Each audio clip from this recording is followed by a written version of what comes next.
start, young man. Thank you. Right over there. Over there, okay. So you're a young man too. I have extreme heartburn living in Illinois. That's probably everybody who listens. One of the huge problems is, on the state level, we have our state legislators and everyone saying, oh my God, we have to do something about the negotiated union pensions. And I'm a union guy. We have negotiated for years to get contracts for wages and benefits and all that stuff. And we have given away and we faked it. So What union? I belong to Local 25 Plumbers and Pipe Fitters in Adams, Illinois. Gotcha. Union people work together to negotiate pensions for their own benefit. Right. And that's a good thing. And then the politicians come, and the politicians make promises, and the politicians don't fund the promises. And while they're talking about taking unions away, or pensions away from unions, they're totally ignoring the fact that they have pensions that none of us ever voted on. So they get elected, they work one project. I'm a construction guy, so I think in terms of projects, they work 2 years or 4 years or 6 years on a project, they don't get reelected, they get a damn pension. If I go to work on a project and work 2 years, 4 years, or 6 years, and then lose that job, I don't get a pension. Right. I get an incremental pension. My name is, hey! You're a private Come over sector. here, come this way. Sir, you're a private sector, not a public sector. Right? Let me, Private sector. yeah, There's a difference. Yeah. come over here. Oh, yeah, come sit over by Helene. Anyway, to finish, my heartburn is, why are elected officials allowed to get big fat pensions for not doing anything and not even doing the country's Thank work? you. Great question. Thank you. Instead of getting Social Security and being able to contribute to a 401k. Great question. Hey, let me answer. Why are you limping? Pardon me? You're limping. Looking for the sympathy vote that Oh. No, that's Tammy Duckworth's spiel. Oh, I'm sorry. Hey. Let me, before I answer that question, Sorry. let me respond to this gentleman here. Sorry, but No. that's why I heard so much from Tammy Duckworth. Look. It's been, look at you started. I'm sorry. It's been much in the news. Let's just recap for everybody, and for everywhere Joe Walsh goes, there are cameras. Everybody who's worn the uniform, in my book, is a hero. Okay? I've said that a gazillion times. So Tammy, for her service, is a hero. What I am trying to do is get Tammy to talk about issues. To become a congressman or a woman, you have to get in front of people and let them know where you stand, and she won't do that. So, now, to answer your question, let's make a couple points. I distinguish between public sector unions and private sector unions. When it comes to private sector unions, of which you were a part or are a part, I am a dues paying man. you're right. You've got to negotiate every year with management and come to the best sort of arrangement you can come to. That's fine. That's the way it should be done. I have a problem with public sector unions because on the opposite side of that table are us, the taxpayers. It's a much different. No, I'm going to. Let me get to your point. Let me get to your more important point. Public sector unions right now are bankrupting this state, contributing toward the bankruptcy of this state. Let's be clear about that. When it comes to benefits that politicians get, look, I feel as you do, which is why when before I got elected, I said if I'm elected, I'm not taking my government health care, my congressional health care, and I'm not taking my congressional pension. And I turned them down, so I did not accept them. I'm on legislation right now that says members of Congress shouldn't get a pension and shouldn't get a sweetheart health care deal. I agree with you. I turned mine down, and I don't think members of Congress should get them.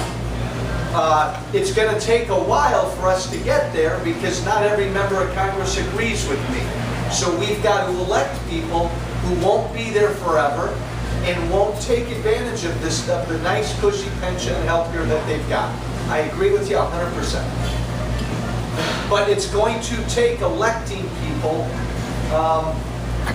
who will lead by example. Here's another one. I'm a lead co-sponsor of a bill called No Budget, No Pay. 70, 80 Democrats and Republicans are on this bill. And the bill says, if you're a member of the House or you're a member of the Senate, and you don't pass a budget that year, meaning the House doesn't pass a budget and the Senate doesn't pass a budget, and they don't come together and make that budget law, then nobody in the House and Senate gets paid for that entire year. I like it. No budget, no pay. Call John Boehner, call Republican leadership, call Nancy Pelosi, and get this up. No budget, no pay. Get it up for a vote on the floor. We can't get it up for a vote on the floor. That's the very basic of what a congressman should do. You're supposed to pass a budget every year. The Senate doesn't even put forth a budget. Harry Reid in the Senate, I don't know why they get paid. They don't do any work over here. But even in the House, it's hard. The end of the fiscal year, September 30th, we're not going to pass a budget in the House. We've passed a few appropriations bills. That's a heck of a lot better than what the Senate does. But that's the very basic of what a congressman should do. No budget, no pay.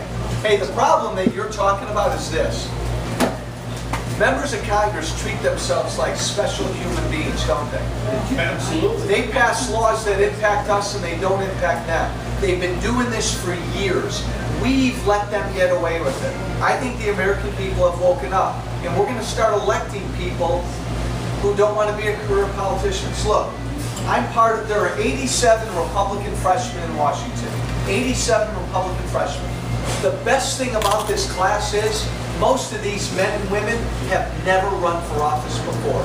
They're small business men and women, they're doctors who got really scared a couple of years ago with where the country was headed, and they said, the heck with it, I'm running for Congress. They don't need this job. Everywhere I go on film by my friends,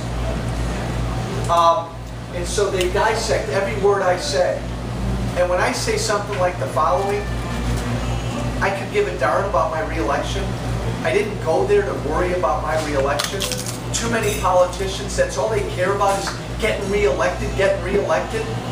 I'm there because this country we love is falling through the tubes, and we're broke, and we're bankrupting our kids and our grandkids, and I'm going to do whatever I can to stop that, whether I get re-elected or not. We need more Republicans and Democrats who don't give a damn about their re-election. Too many of them, that's all they care about. We got to stop that. All right. Who else has something? How is it that we have so many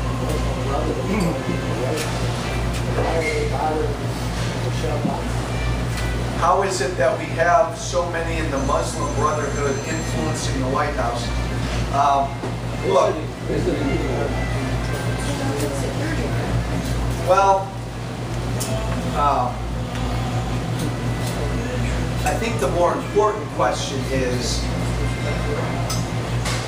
to me, the biggest issue is the health and security of the state of Israel. And we have a president, I would say the first president in my lifetime, who is not a friend of Israel's. And I hope American Jewish voters understand this. You know, we've always had this arrangement in this country where our president was like an honest broker. Ooh, does that look good?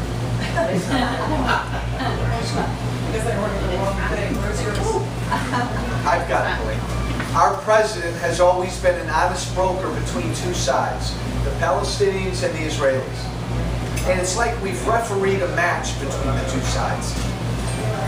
Now, I don't even think this president is an honest broker.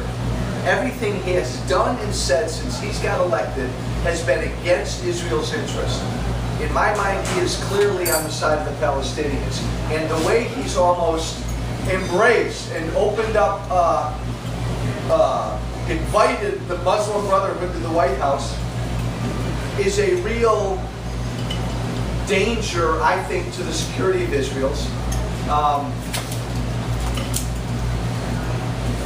And I worry along a whole host of issues. If this president's reelected and he does not have an election to constrain him, look out Israel, look out American taxpayers, look out all of us. It's a concern.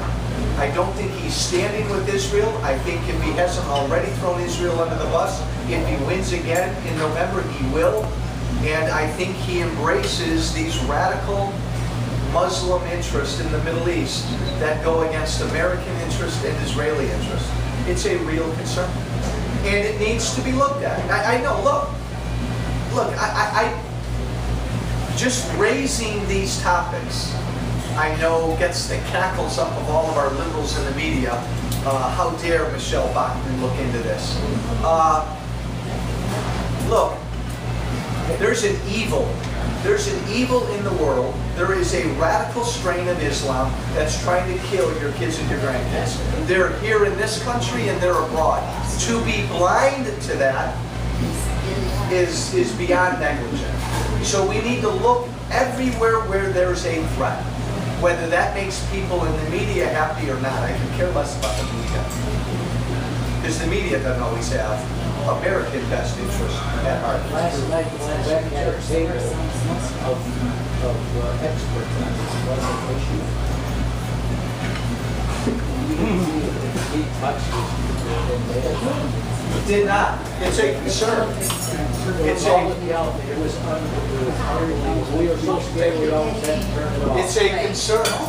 Hey, young man, introduce yourself. Yeah, hi, I'm Gary Collins, and I'm running for the state senate here in the 22nd district. And Are we like the hardware? We're in your we're right district? on the northern end of my district. Okay. I'm running against Mike Nolan, who's the Tammy Duckworth of the Senate. And actually, I've had a lot of people, we've got a lot of support. We have a lot of people who are crossing over from the Democratic Party. And I think it's really, the momentum is definitely with Joe. And the reason is because of people like you that are committed to him and really concerned about what's going on in this country. Actually, with President Obama, and I'm glad you brought that point up, well, maybe he's not a Muslim and he's not Islamic and everything, but he certainly does lean that way. I know one thing, he's not Jewish. So the thing is, whether or not that factors into things, I don't know, but I would really be surprised if a lot of my Jewish friends actually voted for him. I'd have to really question their intelligence and common sense. But thank God we've got you. Thank you, thank you. Let me say a couple things. One about the president and then one about Kerry. I'll say the president first. We're 3 months away from an election. If you believe, like I do, that every single day he's in the White House, he's destroying what makes this country great, then your objective is to respectfully beat it. And I know oftentimes elections get really personal, and we talk about where his allegiances are, or all these other things, and we look at what Romney did when he was in 8th grade, or what Obama did when he was in 8th grade. Don't look at those things. Here's what we know. We now know clearly that 3.5 years ago, almost 4 years ago, we elected someone who was never ready to be president. All of my liberal Democratic friends, damn near all of them know that. They'll never admit it. This country elected someone who was not ready to be president. Now, we didn't know back then, okay? We were sort of blinded by the historic nature of his candidacy, and so we didn't ask these questions. We don't have that problem now. Now, the country now sees Obama's got a record. Here's what he's done. Here's what he believes. My biggest beef with him still, he's not ready. He's still not ready to be president. He doesn't understand this country. He doesn't understand how business works. He doesn't understand how entrepreneurs are created. He does not understand what basic American freedom is.